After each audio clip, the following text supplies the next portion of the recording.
to slice a humble pie for us. I think this will be a good thing for us when we're a group.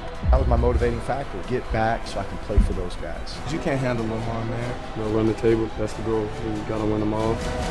Even when we're fighting adversity, we have confidence in what we're going to do. We're a championship defense. We're in the driver's seat now. We sure have a good weekend ahead of us in sports. Welcome back to Davis-Monthan Air Force Base in Tucson, Arizona, getting you set for Veterans Day weekend. What a crowd, what a day. And joining us now is the big man on campus, Chief Master Sergeant of the entire Air Force, Khalith Wright.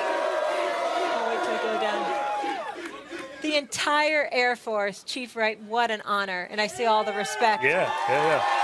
Chanting you out there. Thank you so much for being with us, and thank you for having First Take here today on the base. Yeah, it's good to be here, and I want to give a shout out to, of course, all of the veterans, and thank you guys, ESPN. And I cannot let this opportunity pass me by without shouting out America's team, the Dallas Cowboys. Yes. Now, I understand you two have a connection. We do have a connection. Tell me about that. So we were at Winston-Salem State University around the same time. He was probably on scholarship. I walked on and made the basketball team. I don't think, he went on to do great things and make a lot of money.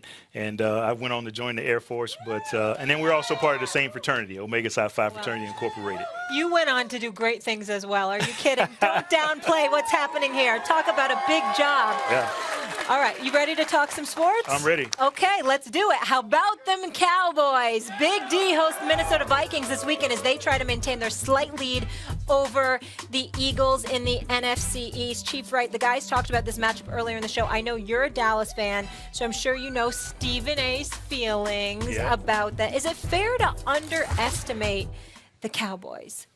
I think it's fair just because we've had an up and down season, right? So it's I wouldn't say it's unfair to underestimate it, but we do have the #1 offense in the league. We got a pretty good defense. We added Michael Bennett. Of course, Jalen Smith has been playing really well. I heard you guys talking earlier. I think the Cowboys will be able to stop Dalvin Cook. I mean, we stopped Saquon Barkley last week, and if we can get an early start and get some points on the board, like you said, put the pressure on. Well, I do have a question. Yeah. Obviously, you're a leader. Right. Okay. Leadership is incredibly important to you, right? It is. Because it galvanizes the troops, as I like to say. Yeah. Right. Yeah. Brings everybody together, common goal. Everybody's on the same page. So, getting back to your Cowboys, who's your coach? Jason Garrett. How you feel about that? Let's see, I have a track record to look at, okay? And how would you describe that track record? I would say the track record is average. Average. Average. Is average acceptable to you? Average is not acceptable. Then why are you a Cowboys fan? I've been a Cowboys fan all of my so we get emotional. life. So we get emotional. Yeah. It ain't about productivity. It ain't about facts. It's about emotion. No, not about emotion. That's you what asked I me said. why I was a fan. Okay. Right? So I've been a fan all my life. Now, do I think we need a different coach? I would say yes. Okay. But I like where we are. I like the look at the talent that we have on the team right now. So you like where you are without leadership. So you like where you are without leadership. If we can't win it now, we can't win. And last question for him. Are you the kind of leader that just goes? No, I'm not a rah-rah leader. I'm not a clap it up Jason leader. Garrett?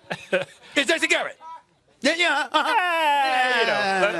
I'll plead the fifth. Okay. Let me ask you this, as the Chief Master Sergeant of the U.S. Air Force. There's a dude who coaches in college right now, has something called the air raid offense. Mm-hmm. Are you interested in Lincoln Riley as the Cowboys' next head coach? Or the other rumor's been Sean Payton? Not really. I'm really interested in Chris Richard as the next Cowboys. I like that. I'd be I like okay with Sean Payton coming back, but I think the next coach for the Cowboys should be Chris Richard. Because of his expertise on defense, what he's established now with the Cowboys, and he was part of a winning culture with Seattle before he came over to the Cowboys. Don't you need a coach to get Dak Prescott to be the best version of himself? When I look at what's going on with all those quarterbacks Lincoln Riley gets over there, they all are, and Dak is bigger and stronger than all those guys, but can do some of the same stuff they do.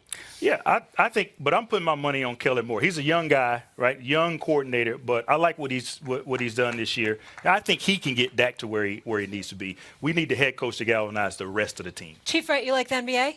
I like the NBA. One more topic real quick. LeBron and his 6-1 Lakers host the Miami Heat tonight. Of course, that's his former team. Reports of the Kings' demise have been greatly exaggerated as he's averaging just over 26 points per game while leading the NBA in assists at 11 per game. Chief Wright, what are the chances LeBron finishes as an all-time great Laker? I don't think there's a chance that he finishes as an all-time great Laker.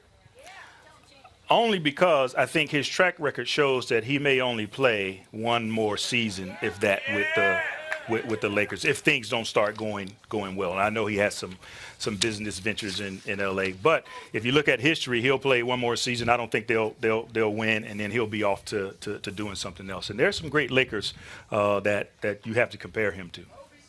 LeBron, he's right about that because LeBron James is an all-time great. He's on the Mount Rushmore of basketball as far as I'm concerned. But in terms of an all-time Laker, we're talking about Kobe, we're talking about Magic, we're talking about Kareem. And not only that, we're talking about Laker lifers. Not only were they winning championships, but they were synonymous with the Laker brand.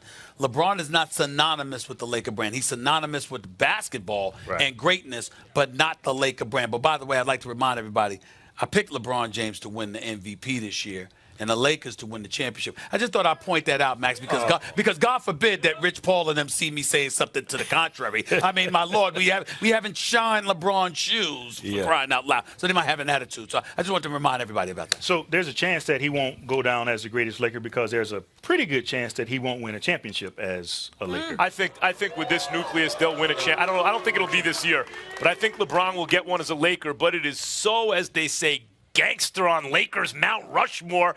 He could win 3 in a row, and he still might not be on it because you got to contend with Kareem and Magic and Kobe and Jerry West and Wilt Chamberlain, and it goes on. Shaq, you got to throw Shaq in there. Oh, I mean, I forgot Shaquille O'Neal. 30 seconds. Bama or LSU? LSU. LSU? LSU. The upset? Okay, Bama's won the last 8 meetings. Stephen A., what do you think? Roll Tide. Roll Tide. Handle your business. Handle your business. Is going to hand Alabama a home loss and knock them out of the playoffs. Chief Wright, thank you so much. Alabama. Davis Monthan, Air Force Base, Tucson, Arizona.